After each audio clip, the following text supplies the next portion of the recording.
I found a tampon in my husband's car and another in our bedroom. Our youngster suddenly got new clothes that I didn't buy, so I assumed he was cheating. For 7 years, married for 4, I, 29F, have been with my spouse, 30M.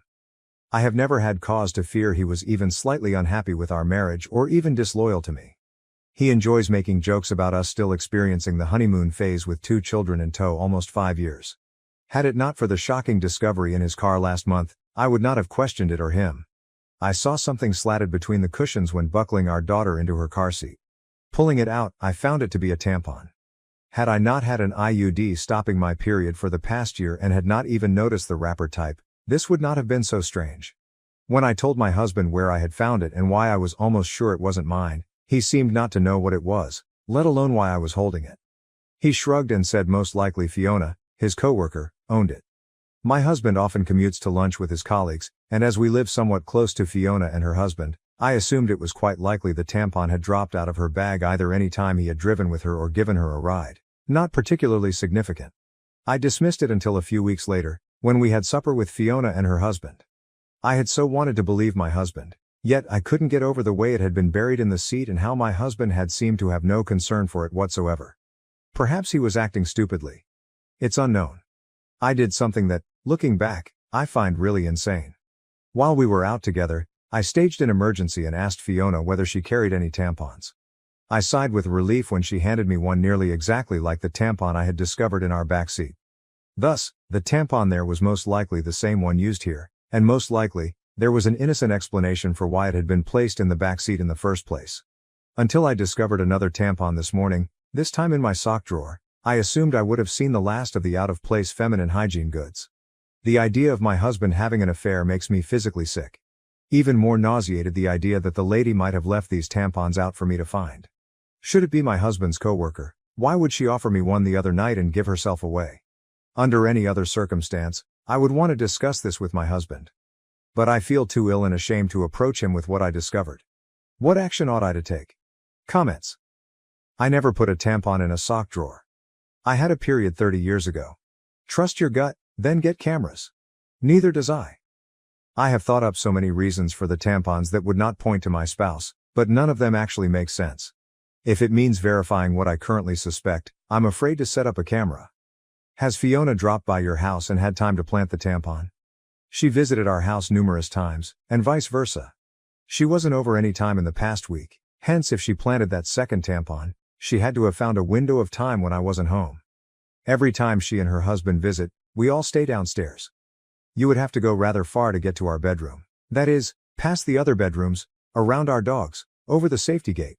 Not saying it's impossible, but on a brief toilet stop it's really difficult. I would guess. Your children's ages are, could they have located a tampon and randomly placed it? 2 and nearly 4. Both have a mischievous streak, hence I didn't want to rule out the chance of one of them shifting stuff around, but I can't see how they could get their hands on 1, maybe 2 odd tampons that I never bought. Update 1. My own hell for the past few weeks has been thinking about every conceivable source of 2 tampons. Nonetheless, I wanted to provide an update. Not long after uploading on here, I told my sister what happened. The tampon from Fiona, my husband's ignorance, the tampon in the back seat and the one in the sock drawer. All the things I suspected but didn't want to accept. The tampons, save from the one I had already thrown away, matched exactly in varying absorbencies. I hadn't left anywhere my husband or daughters would have found them and relocated them. Regarding what they were or where they had come from, my daughters were clueless. With my spouse or without, my sister was sure it was Fiona. She advised asking Fiona and her husband over for our Labor Day barbecue since direct confrontation of either party still sounded like a horrible idea. Sadly, they already had preparations in mind.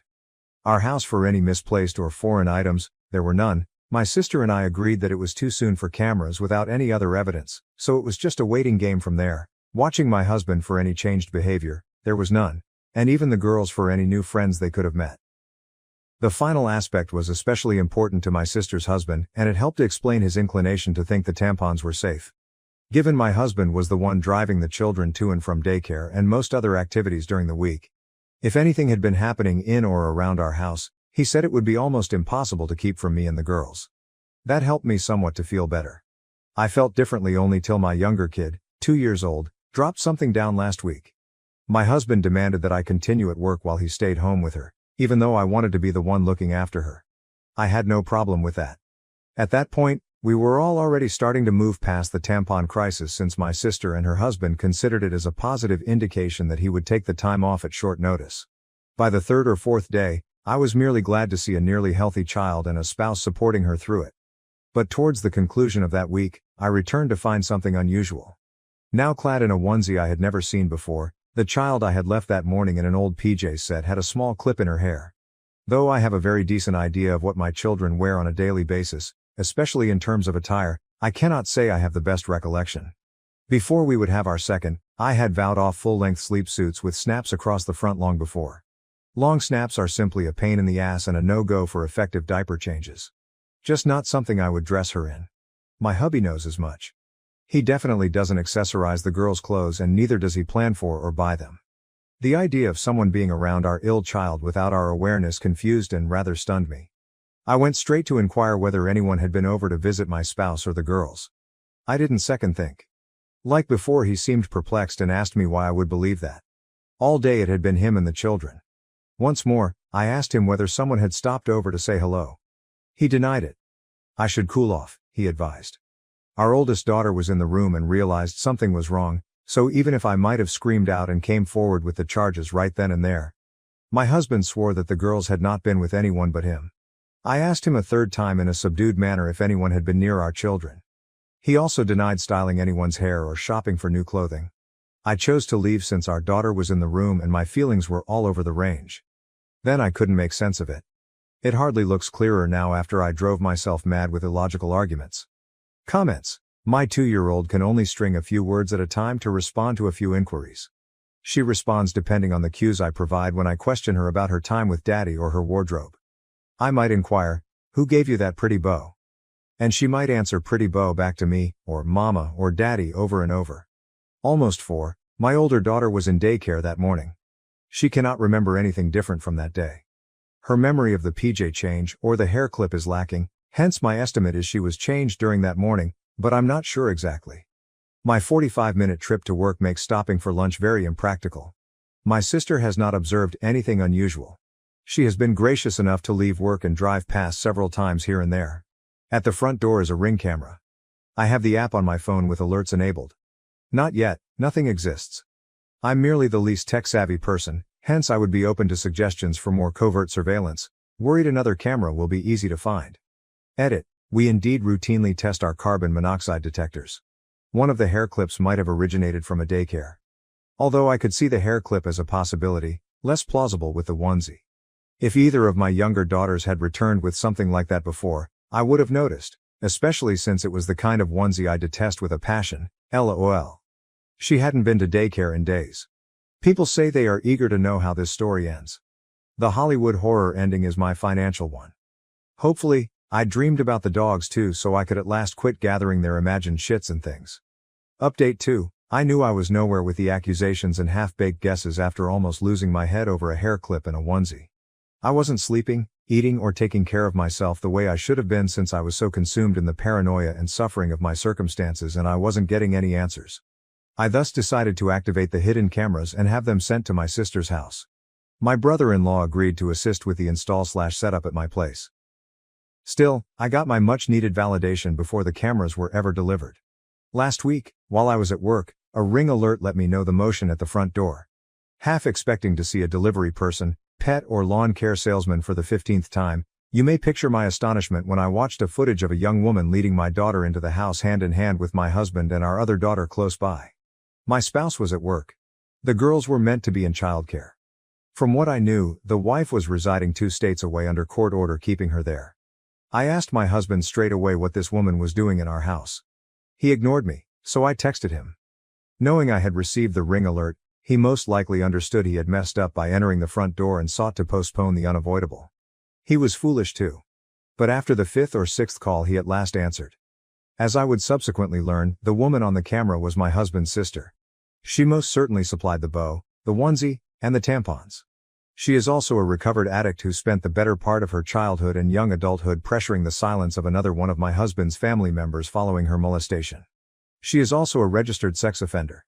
Years had passed without seeing or hearing from her, and from the way my husband spoke about her, I never expected I would.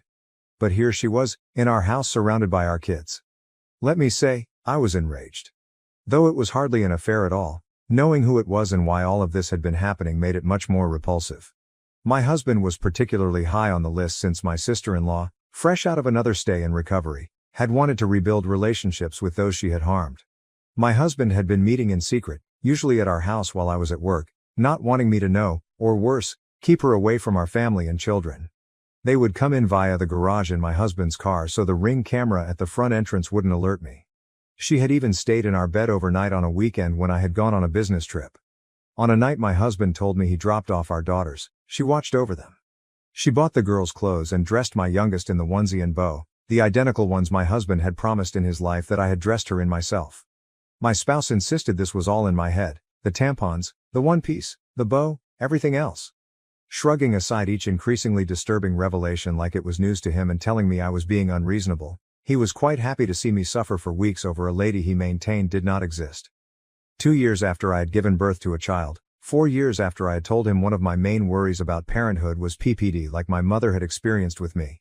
I worried about not being totally present for our children and about having shame and remorse all around as they got older. He advised me to get back off and reassess my mental health. I missed the girls too much and wasn't sleeping enough. Since he was my spouse and since no other way of events made sense, I gave him the benefit of the doubts.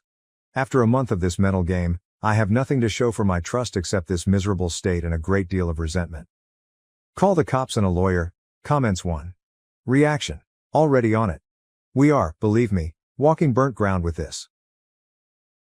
Now to the next story, story 2. Am I the asshole for asking my son to stop wearing his favorite jacket because it looks gay? Original post. I'm a single dad to my son, Oliver 10M. He's with me most of the time, and sees his mom every other weekend. He's an awesome kid, creative, full of energy, and he's got his own sense of style that's pretty unique. He loves bright colors, nail polish, and clothes that some people might think are more girly. If I'm honest, I think Oliver might be gay, and I'm totally cool with that. I've always made it clear that whoever he turns out to be, I'll support him 100%. Because of how he dresses and acts, Oliver's had a really tough time with other kids. He got bullied so badly at his old school that I ended up pulling him out and homeschooling him. The school wasn't helpful at all, and it was heartbreaking to see him go through that. He's struggled to make friends, and it kills me to see him feel so alone.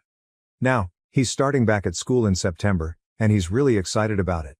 But recently, we were at a cousin's birthday party, and Oliver wore his favorite jacket, which is a bright pink, sparkly one that he loves. Some of the other kids started picking on him, saying he looked gay. I stepped in, got the kids to apologize, but it ruined the day for Oliver. I'm worried about how things will go when he's back at school. I've been thinking about whether I should talk to Oliver about maybe toning it down a bit, especially when he's around new people. Not because I want him to change who he is, but because I hate seeing him get hurt and feel like an outcast. I don't want him to feel like he has to hide who he is, but I also don't want him to be picked on or excluded because of it. But then, I feel like a complete arsehole for even thinking about this. I don't want him to think that I'm ashamed of him or that he has to conform to be accepted. I want him to feel free to be himself, but I'm also scared of him being hurt by others who don't get it. So, would I be the asshole if I talked to Oliver about maybe being a bit more low-key with his style? Comments, from all 3 posts. Commenter, don't do it. Kids will still bully him and all he will remember is that you deterred him from expressing himself. Trust me, the same thing occurred in our house. I was trying to keep him from being bullied, but my child felt as though I didn't accept him and that he needed to pretend he was something he wasn't. Lots of later life therapy.